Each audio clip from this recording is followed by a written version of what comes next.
X math class 10th exercise 3.2 हमारे पास video number second है। ठीक है, फोर्थ क्वेश्चन। पहले तो इस क्वेश्चन में बोला गया कि बताइए कौन से सॉल्यूशन कंसिस्टेंट है, कौन से इनकंसिस्टेंट है। अगर कंसिस्टेंट है तो ग्राफ बनाइए। ठीक है, तो कंसिस्टेंट इनकंसिस्टेंट तो आपको कल आता ही है, वो खुद ट्राई करना है। ये रही फर्स्ट इक्वेशन और ये रही सेकंड इक्वेशन। ठीक है, तो इसमें a1/a2 निकालिए। वो क्या आएगा हमारे पास, a1 की वैल्यू क्या है 1 और a2 की वैल्यू क्या है हमारे पास 2। a1/a2 कितना गया 1/2, b1/b2 कितना गया हमारे पास। अगर ये ऐसे क्लियर नहीं हो रहा तो इसके नीचे लिख दो इक्वेशन को, 2x + 2y = 10।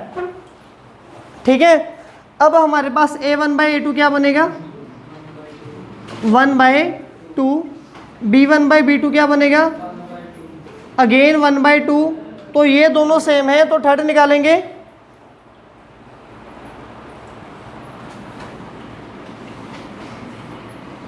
फाइव बाई 10 वो भी क्या बन गया हमारे पास 1/2। ठीक है, c1/c2 भी आ गया 1/2। ठीक है, तो इसी लिहाज से ये तीनों रेशियो इक्वल आ गया हमारे पास। अगर तीनों रेशियो इक्वल आ रही हैं तो सॉल्यूशन कितने होंगे, 1 मैनी और नो सॉल्यूशन। जब तीनों इक्वल होते हैं मैनी सॉल्यूशन, मतलब कि बार बार करंट लगते जा रहा है, लाइन एक दूसरे के ऊपर बनते जा रही है। ठीक है, तो इसका मतलब हमारे पास होता है इनफाइनाइट मैनी सॉल्यूशन।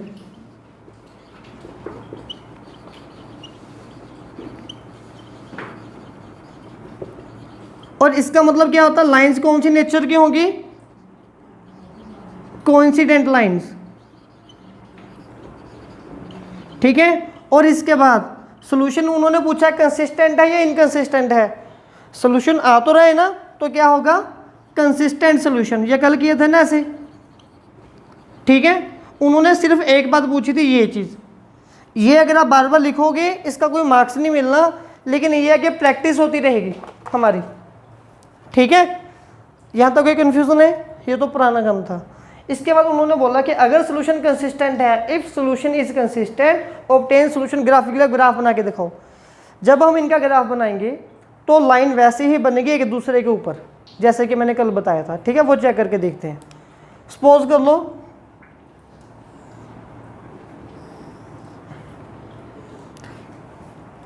इसके पहले ग्राफिकली सॉल्यूशन फाइंड करने पड़ेंगे हमें। ठीक है, वो सॉल्यूशन फाइंड करने के लिए हम यहाँ पे एक लाइन ड्रॉ कर रहे हैं। एक साइड लिखो ये वाली इक्वेशन x + y = 5 और एक साइड लिखो ये वाली सॉल्यूशन 2x + 2y = 10। हमने यहाँ पे इनके सॉल्यूशन निकालने हैं। पहले वो सॉल्यूशन निकालने के लिए जो 9th क्लास में करते थे 4.3 में। ठीक है, एक बार पुट x = 0। जब x को 0 पुट किया तो y कितना बना 5। फिर नेक्स्ट टाइम पुट कर दो, पुट y = 0 यहीं पे। जब यहाँ पे y को 0 पुट किया, x + 0 = 5, तो x की वैल्यू क्या आ गई 5। और यहाँ पे एक बॉक्स बना दीजिए, x है y है और x कितना आ गया हमारे पास 0 और y आ गया 5। फिर y आ गया 0 और x आ गया 5। कोई प्रॉब्लम है आपको, नहीं है? तो सिमिलरली ये लाइन क्यों लगाते हैं, जब यही काम वहाँ पे हमने पेस्ट करना होता है। ठीक है, कॉपी पेस्ट। अब वहाँ पे सेम ऐसे ही पुट x = 0, 2 × 0 2y = 10, मिनटू से 2y 10, मिनटू से y कितना आ गया 5, y की वैल्यू 5 आ गई। नेक्स्ट दूसरी साइड पे पुट y = 0, 2x + 2 × 0 = 10, तो 2x + 0 = 10, 2x = 10 और x की वैल्यू हमारे पास आ गई 5। ठीक है, फिर इसका बॉक्स बनाएंगे हम लोग 0 0। जब x को 0 पुट किया तो y आ गया 5, जो y को 0 पुट किया x आ गया 5। ठीक है, अब इसका ग्राफ बनाना आपने।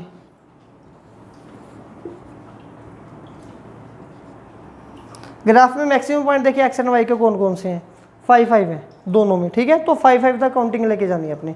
मैंने यहाँ पे रख दिया 1 2 3 4 5। सिमिलरली 1 2 3 4 5। इसको लिखना है पॉजिटिव वाई एक्सिस, इसको लिखना है नेगेटिव एक्स एक्सिस, इसको लिखना है negative y axis, positive x axis, ठीक है। और ये नेगेटिव कोई नंबर नहीं है तो बस ऐसे लिख दो। पहला सॉल्यूशन कौन सा है 0 5 ना, तो x0 कहाँ पे होती है यहाँ पे, और y5 कहाँ पे आएगा यहाँ पर। तो फर्स्ट पॉइंट को मैंने प्लॉट कर दिया, सेकंड पॉइंट को प्लॉट करना है x5 y0। अभी x5 कहाँ पे आ गया यहाँ पे, y0 कहीं पे है यहीं पे है। तो ये फर्स्ट इक्वेशन जो मेरे पास बन गई वो ऐसे बन गई लाइक दिस, ठीक है। और इस इक्वेशन को लिख दो, ये कौन सी इक्वेशन को ड्रॉ किया हमने, x plus y equals to 5 को, ठीक है। अब जो हमारे पास दूसरी इक्वेशन है उसको मैं रेड मार्कर के साथ मतलब कि पॉइंट प्लॉट कर रहा हूँ। तो पहला पॉइंट कौन सा आ गया 0 5, ठीक है। x0 y 5, x0 y आ गया 5, और यहाँ पे भी y x5 y0, वो सेम टू सेम उसको जब हमने ज्वाइन किया वो भी ऐसी लाइन बन गई। तो मैंने बोला था ना ये कोइंसिडेंट लाइन कौन सी होती है, एक दूसरे के बिल्कुल ऊपर, और ये बिल्कुल वैसे ही बनी है। तो ये हमारे पास कंप्लीट सोल्यूशन है। इस पूरे क्वेश्चन में फोर्थ पार्ट में पूरे पार्ट में आपने क्या करना है, यहाँ तक क्वेश्चन प्रीवियस है, बस यहाँ तक न्यू करना है ये काम, ठीक है।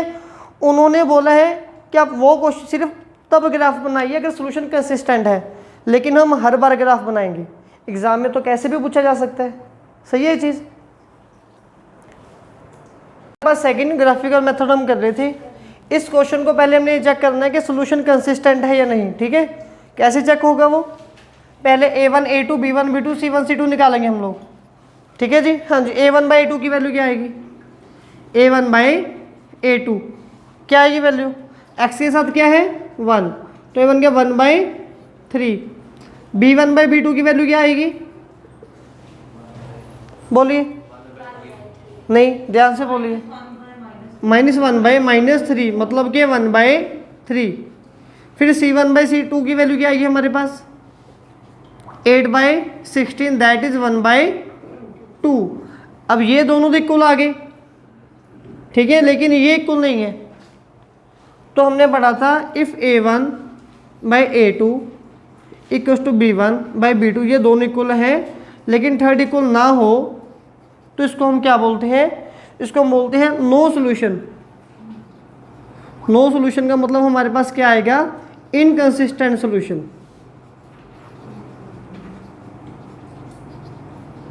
ठीक है। अगर इनकंसिस्टेंट है तो हमने इसका ग्राफ नहीं ड्रॉ करना। प्रैक्टिस के लिए आप लोग करके देख सकते हो, जब आप इसका ग्राफ ड्रॉ करोगे तो इसके ग्राफ में कैसी लाइन बनेगी, पैरेलल लाइंस बनेंगी, ठीक है। जब हम इसका ग्राफ ड्रॉ करके देखेंगे तब आपको पता चलेगा। फिलहाल नेक्स्ट है हमारे पास question number third, 2x plus Y minus 6 equal to 0। 2x plus Y minus 6 equal to 0, और दूसरी क्वेश्चन कौन सी है, थर्ड बार देखिए 4x minus 2y minus 4 equal to 0, ठीक है। पहले तो हमने इनको रीअरेंज करना है। हाँ जी, सॉल्यूशन 2x प्लस वाई, 6 दूसरी तरफ जाएगा ना, इक्वल टू 6, 4 दूसरी तरफ जाएगा, 4x minus 2y equal to 4। तो ये बन गई हमारे यहाँ से a1 बाई a2 2 बाई 4, तो कितना बन गया 1 बाई 2। b1 बाई b2 ये कितना बन गया 1 बाई -2। फिर आगे c1 बाई c2 कितना बन गया, वैसे इसकी ज़रूरत हमें नहीं है क्योंकि पहले से ही क्लियर हो गया कि ये दोनों क्या ये इक्वल है 1 बाई 2 एंड 1 बाई -2 नहीं है, ठीक है।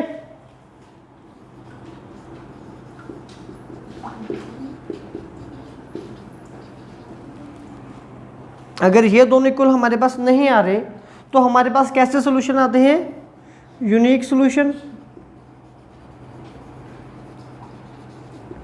और इसको हम क्या बोलते हैं, इंटरसेक्टिंग लाइंस।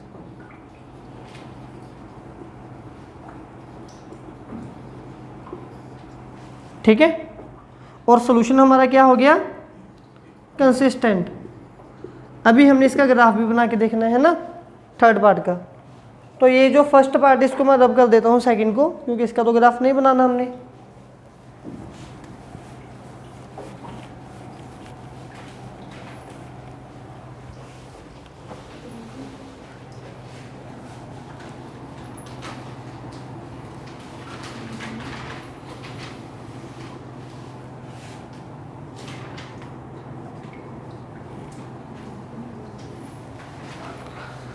सही है।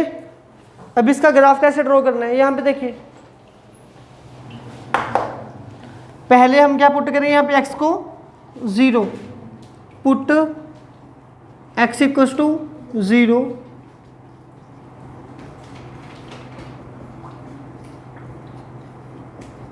तो y की वैल्यू क्या आ गई, 6। सही है। नेक्स्ट टाइम हम पुट करेंगे y को 0,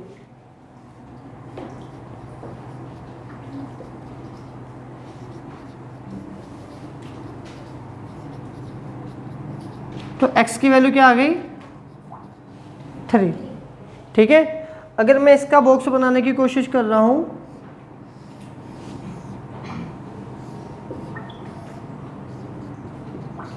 x को 0 पुट किया तो y आया 6, जब y को 0 पुट किया तो x आया 3। यहाँ पे पुट, अभी मैं x को 0 पुट करूंगा तो आंसर मेरे पास डिवाइड में आएगा। ठीक है, तो चलो कोई बात नहीं, 0 पुट कर देते हैं।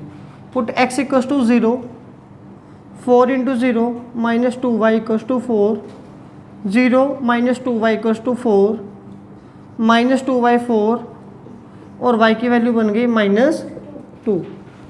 सही है। नेक्स्ट हमारे पास put y equals to 0,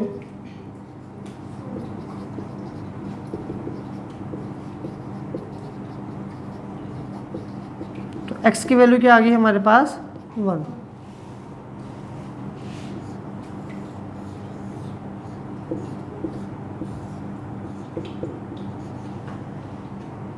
x की वैल्यू की 0 और y की वैल्यू आ गई -2, फिर y की वैल्यू आ गई 0 और x की वैल्यू आ गई 1। ठीक है। इसका ग्राफ मैं इस साइड पे बना देता हूँ। नेक्स्ट पेज पे बनाना है ग्राफ आपने। मैक्सिमम पॉइंट कितना, y 6 है। ठीक है, और x में 3 है, plus y axis plus x axis minus x axis minus y axis, ऐसे होता नहीं। 1 2 3 4 5 6, 1 2 3 4 5 6। ठीक है, -1 -2 -3, -1 -2 -3। तो चलिए फर्स्ट पॉइंट 0 6, 0 6 को प्लॉट कर दो। x 0 ये रहा, y 6 ये आ गया। नेक्स्ट है हमारे पास 3 0, x 3 y 0। ठीक है, और ये इक्वेशन बन गई 2x plus y equals to 6। Graph draw करते टाइम इस चीज़ को ध्यान रखना कि आपको स्केल ऐसे उठाने की ज़रूरत नहीं पड़ेगी। स्केल आप एक ही बार रखोगे तो ये लाइन डायरेक्ट दोनों पॉइंट ज्वाइन होने चाहिए। अगर आपका स्केल सीधा नहीं आ रहा तो समझ लो कि आपका सोल्यूशन गलत है। ठीक है, समझ गए। नेक्स्ट पॉइंट, दूसरी क्वेश्चन है हमारे पास x 0 y -2, x 0 ये रहा, y -2 ये आ गया यहाँ पे। ठीक है, फिर x 1 y 0,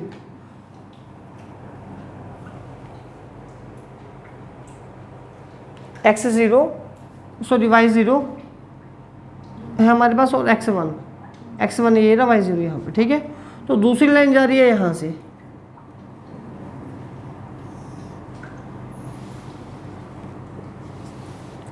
तो ये क्वेश्चन बन गया 4x - 2y = 4। और हमने यही बोला था ना कि हमारी लाइन कैसी होगी, इंटरसेक्टिंग लाइन होगी। देखिए इंटरसेक्टिंग लाइन बन के आ गई। ठीक है, उतारिए से।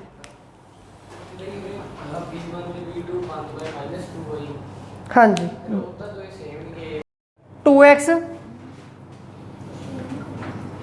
Minus 2y minus 4 equals to 0, minus 2 equals to 0, 4x minus 4y minus 5 equals to 0। ठीक है, पहले इसके चेक कर लो सोल्यूशन कितनी है, इसको एडजस्ट करना है कर लेना, वो आपकी मर्जी है। a1/a2 2/4 दैट इज 1/2, b1/b2 -2/-4 मतलब कि 1/2, ये दोनों तो आगे इक्वल। c1 c2 क्या करते हैं, -2/-5 वो दोनों इक्वल नहीं है, तो मैंने लिख दिया a1/a2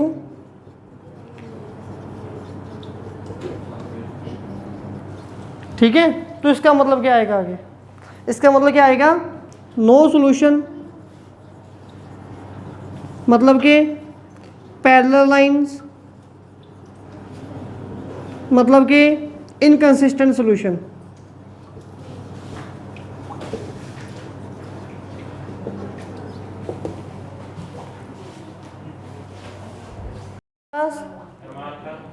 half the perimeter of the rectangular garden. ठीक है, आपके पास एक गार्डन है, गार्डन की शेप कैसी है, रेक्टेंगुलर। अब रेक्टेंगुलर शेप कैसी होती है, जिसकी लेंथ हो दो और एक ब्रेथ हो। एग्जांपल आपकी नोटबुक, ये वाइट बोर्ड, ठीक है, मोबाइल फ़ोन, उसकी जो डिस्प्ले है वो रेक्टेंगुलर शेप में है। ठीक है, ये बोल रहे हैं half of the perimeter of the rectangular garden, तो उसके पेरीमीटर का हमने हाफ करना है। अब रेक्टेंगल का पेरीमीटर क्या होता है, 2 × l+b, मतलब कि 2 × l+b का हाफ। ठीक है, फिर वो आगे बोल रहा है whose length is 4 metre more than its width, जिसकी लेंथ इसकी विथ से 4 मीटर ग्रेटर है। तो लेंथ पता होने से पहले हमें क्या पता होना, हमें इसकी विथ पता होनी चाहिए। ठीक है ना, तो लेट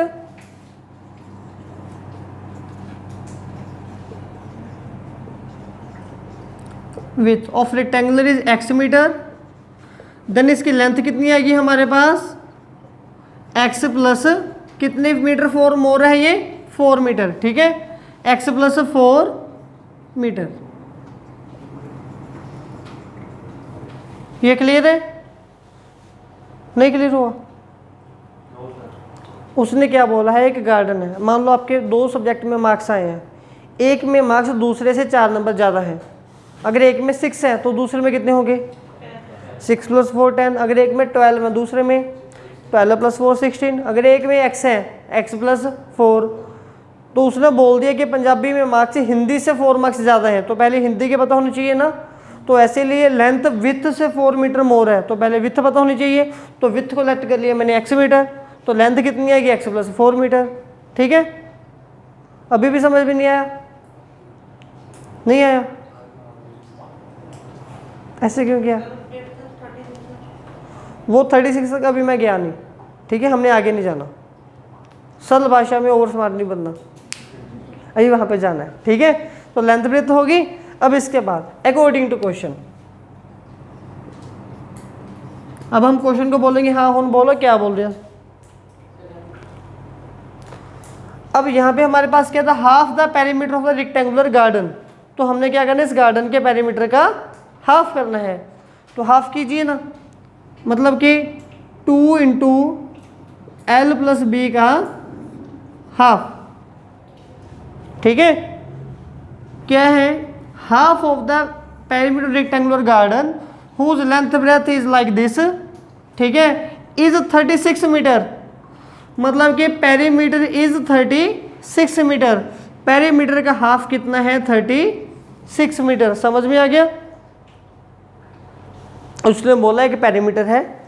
ठीक है, या मैंने आपको आपका टोटल मार्क्स 36 है 2 सब्जेक्ट में, जिसके मार्क्स इससे 4 नंबर ज़्यादा है, तो 4 नंबर ज़्यादा वाला कॉन्सेप्ट तो दूर निकाल दो, वो समझ में आ गया था। अभी half of the perimeter is 36 metre, तो half of the perimeter is मतलब इक्वल्स टू 36 मीटर। ठीक है, ठीक है। अब ये देखिए 2 और 2 हो गए कैंसिल, एल कितनी है आपके पास, x प्लस ब्रेथ कितनी आपके पास, x + 4 equals to 36। 2x + 4 equals to 36। इसको मैंने आगे सॉल्व किया, 2x = 36 - 4 = 32। ठीक है, तो एक्स कितना आ गया 16 मीटर। अभी एक्स क्या था विथ, उसने बोला कि इसकी डायमेंशन, डायमेंशन का मतलब लेंथ ब्रेथ फाइंड करना, वो आ गया 16 मीटर, तो उसकी लेंथ कितनी आएगी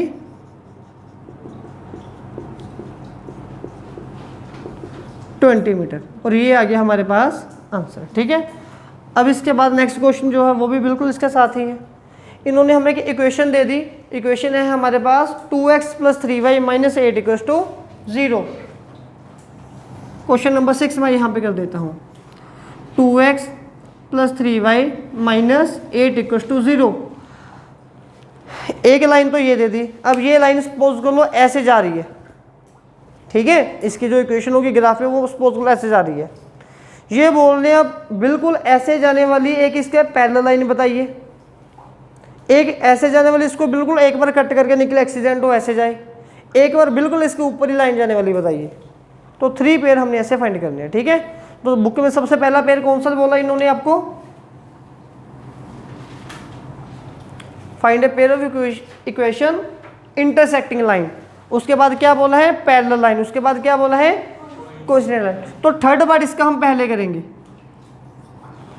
कोइंसिडेंट की कंडीशन क्या होती है,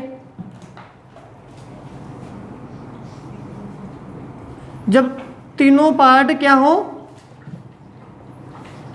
इक्वल हो, A1 A2 B1 B2 C1 C2 तीनों इक्वल हो, तो एक लाइन तो ये होगी हमारे पास 2x + 3y - 8 = 0, ये एक पेयर तो आ ही गया।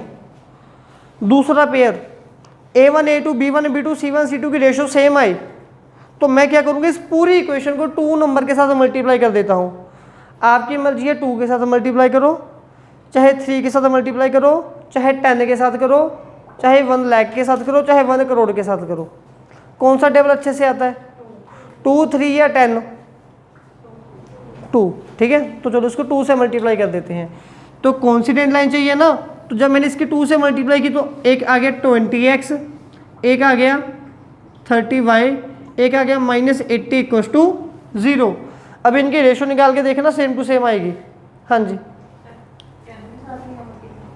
10 के साथ कर दी मैंने मजाक किया था।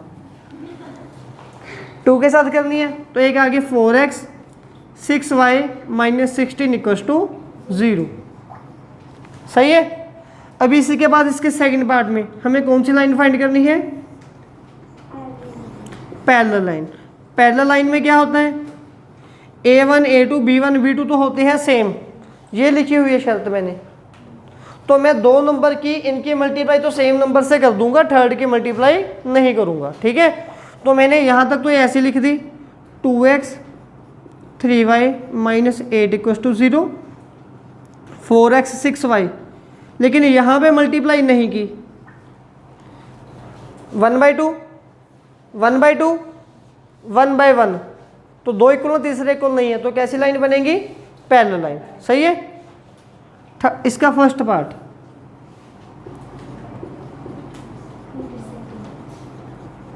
जो भी दिमाग में इक्वेशन आ रही है वैसे लिख देना, या समझा देता हूँ कैसे।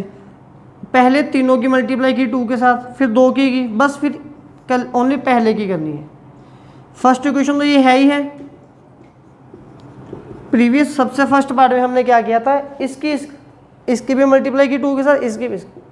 सेकंड में इसको छोड़ दिए इन दोनों की। फर्स्ट में इन दोनों को छोड़ देना, बस सिर्फ इसकी करनी है। ठीक है, तो ये बनेगा 4x 3y - 8 = ठीक है जी। कोई डाउट है इसमें, उतारिए क्वेश्चन।